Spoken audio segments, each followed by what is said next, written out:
Dieu Tout-Puissant, quand mon cœur considère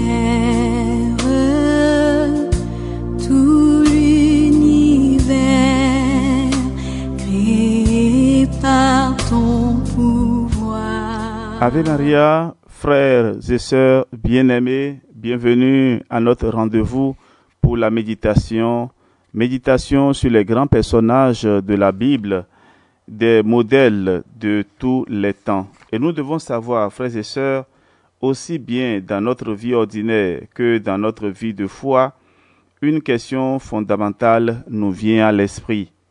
Que faut-il faire pour réussir dans la vie et être sauvé? À travers ces méditations avec les grands personnages de la Bible, nous trouverons certainement une réponse. Devant les succès humains et spirituels que connaissent un bon nombre de nos contemporains, nous voulons savoir ce qui est à la base de leur réussite.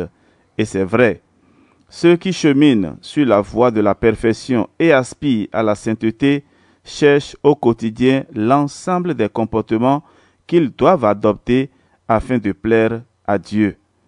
Face aux difficultés, aux échecs, aux épreuves de la vie ordinaire, la question du mystère de la souffrance nous vient à l'esprit, tout comme la quête de la manière la meilleure de la gérer avec foi. Aujourd'hui, nous voulons parler de Josué, qui a une fidélité à Dieu et un courage remarquable.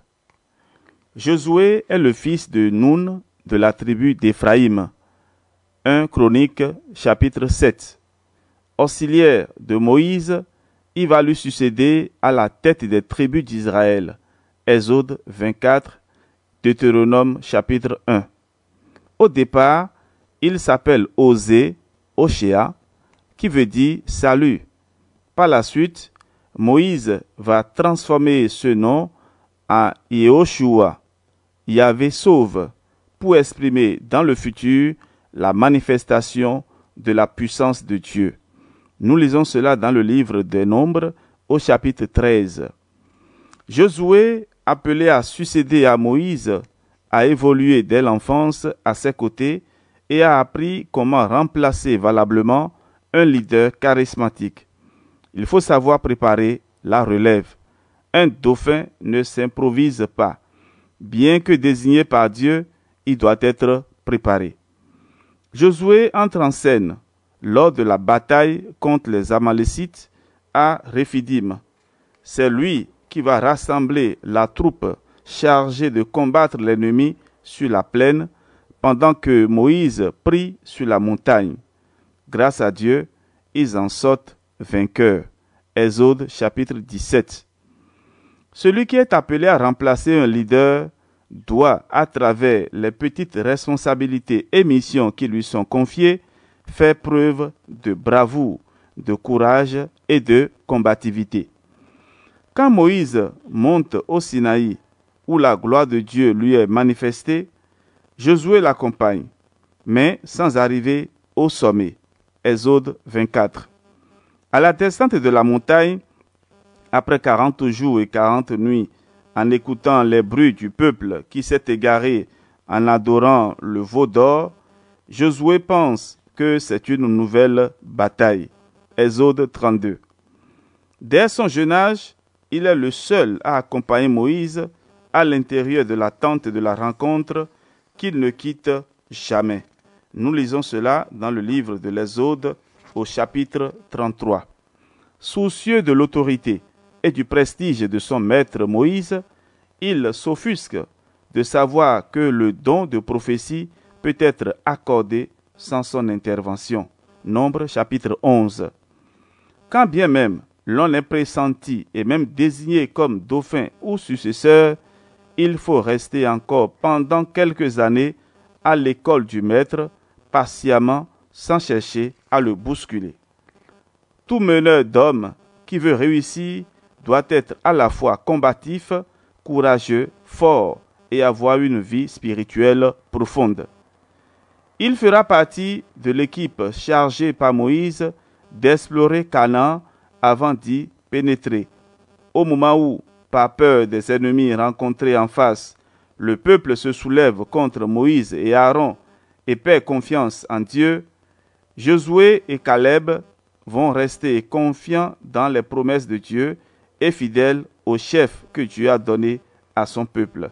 Nombre chapitre 14. À cause de leur foi en Dieu et de leur fidélité à Moïse, Josué et Caleb vont non seulement échapper à la mort par lapidation de la foule, mais également à celle qui frappe les éclaireurs qui ont eu peur.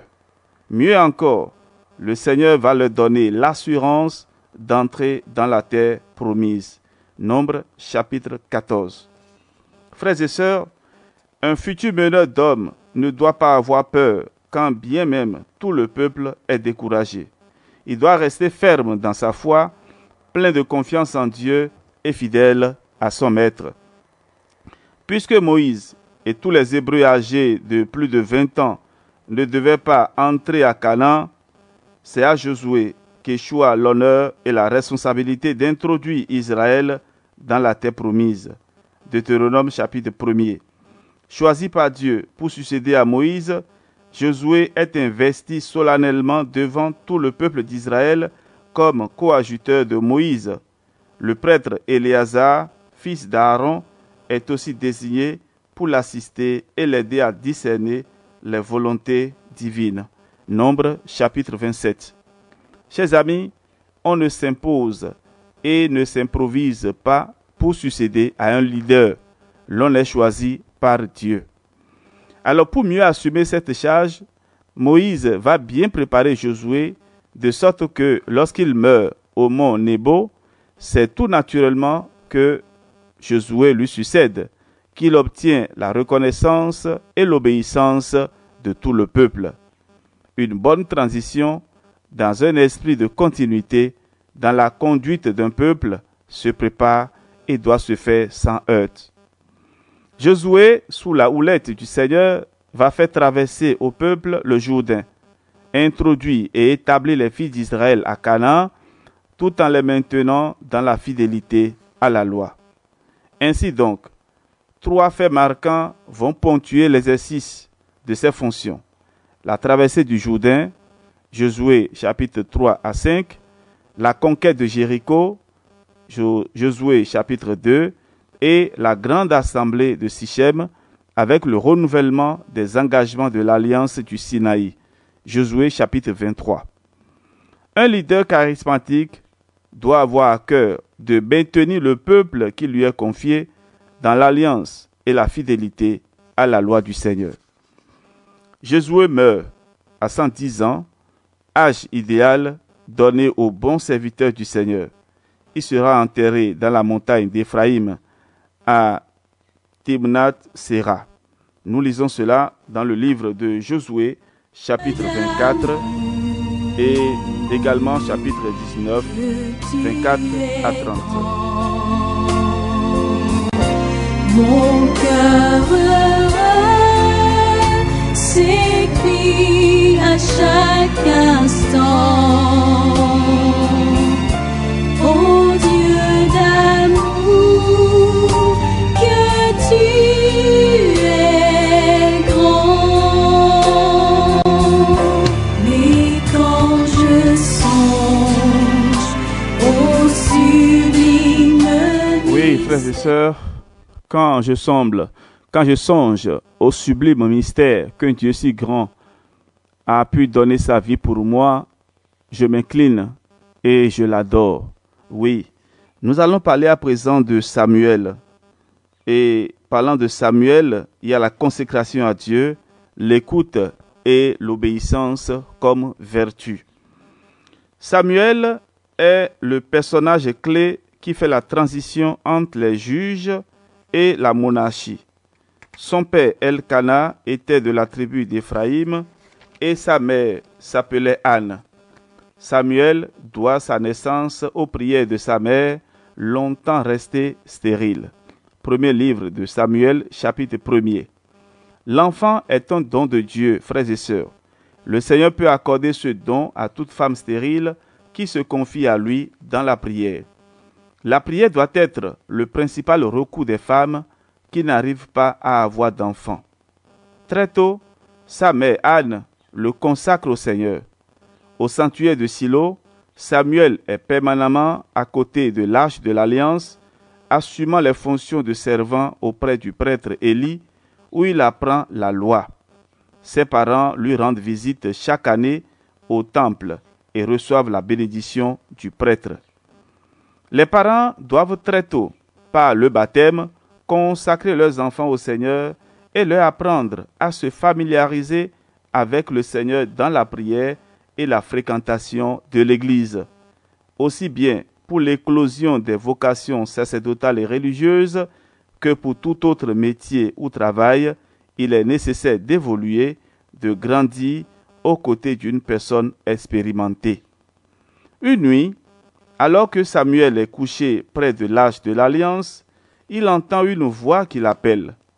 Pensant que c'est le vieux prêtre Élie qui l'appelle, il se rend 2 fois de suite auprès de lui.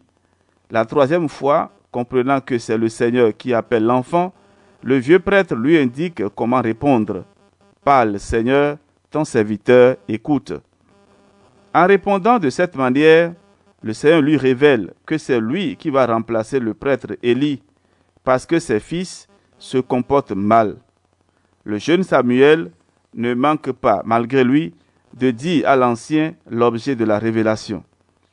Samuel continuera à servir dans le temple et les révélations divines assez fréquentes qu'il reçoit vont faire accroître sa renommée. Premier livre de Samuel, chapitre 3. Au sanctuaire de Silo, le jeune Samuel vit permanemment près de l'arche de l'Alliance. La prière continuelle à l'Église et l'adoration au Saint-Sacrement favorisent la contemplation et la communion avec le Seigneur. C'est le prêtre Élie qui, en s'appuyant sur son expérience, aidera Samuel à discerner l'appel de Dieu et comment y répondre. L'on a toujours besoin d'un guide, d'un maître pour nous aider à discerner le projet de Dieu sur nous et nous indiquer la manière adéquate d'y répondre. Frères et sœurs, les jeunes doivent s'abreuver à la source des vieillards, savoir tenir compte et tirer profit de l'expérience des anciens, des vieux. Le meilleur disciple est celui qui s'engage à servir le Seigneur et qui est disposé à écouter, c'est-à-dire à obéir et à mettre en pratique la parole du Seigneur. Un bon stagiaire, un vrai disciple, doit toujours être loyal, sincère et ouvert envers son directeur de stage, son père spirituel. Lorsque le vieux prêtre Élie meurt à la suite de la cuisante défaite des fils d'Israël contre les Philistins à Aphek, dont les graves conséquences sont la prise de l'arche de l'Alliance et la mort de ses fils, une succession de malheurs vont s'abattre sur le peuple. 4e chapitre du premier livre de Samuel. Samuel va donc inviter tout le peuple à prendre conscience que ces malheurs ne sont rien d'autre que la conséquence de son infidélité. La meilleure attitude serait donc de se convertir en se détournant de ses idoles. À travers le jeûne et les supplications, le peuple va se repentir. Le Seigneur, par l'intercession de Samuel, leur donnera de vaincre les Philistins. Désormais, c'est Samuel qui assume les fonctions de juge en Israël depuis sa résidence de Rama, d'où il part pour visiter les sanctuaires de Béthel et de Gilgal. Premier livre de Samuel, chapitre 5. Frères et sœurs, chers amis, les malheurs qui peuvent à un moment donné survenir dans notre vie peuvent être la conséquence de nos infidélités envers le Seigneur. La meilleure attitude consiste simplement à s'engager dans la voie de la conversion, le repentir sincère, la prière et le jeûne. Devant la menace constante des Philistins et l'incapacité des fils de Samuel à succéder à leur père qui est déjà vieux, les anciens d'Israël viennent lui demander un roi à la manière des autres nations. Étant donné que pour Samuel, c'est le Seigneur lui-même qui est le vrai et l'unique roi d'Israël, il tente de s'opposer à cette requête. Mais le Seigneur lui recommande de satisfaire la demande tout en leur montrant le caractère tyrannique et abusif d'une royauté humaine. Premier livre de Samuel, chapitre 8. Les parents doivent donner à leurs enfants le bon exemple et les enfants à leur tour doivent suivre le bon exemple de leurs parents pour trouver grâce et bénédiction devant le Seigneur et assurer la relève. On est plus en sécurité quand on se laisse conduire par le Seigneur à travers les orientations qu'il nous donne. Le Seigneur respecte notre liberté et nos choix, quand bien même ils sont contraires à son projet. Nous devons tout simplement être prêts à en assumer les conséquences. Alors, frères et sœurs, sur la recommandation du Seigneur, Samuel va oindre Saül comme premier roi d'Israël.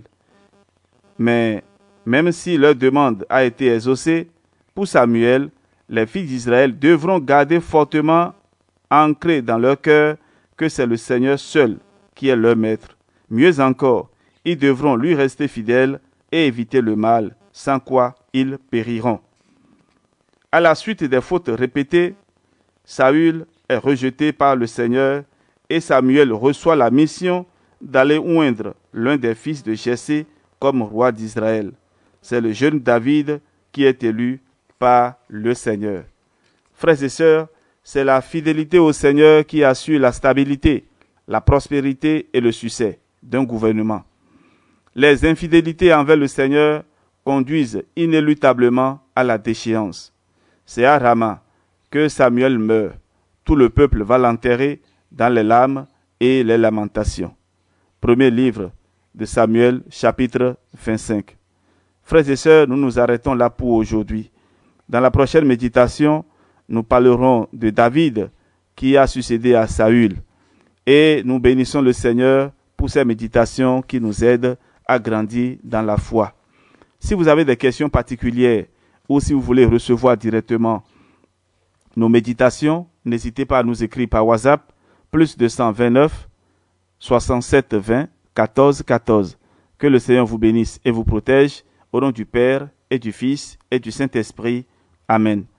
Soyez bénis, on se retrouve demain pour la suite.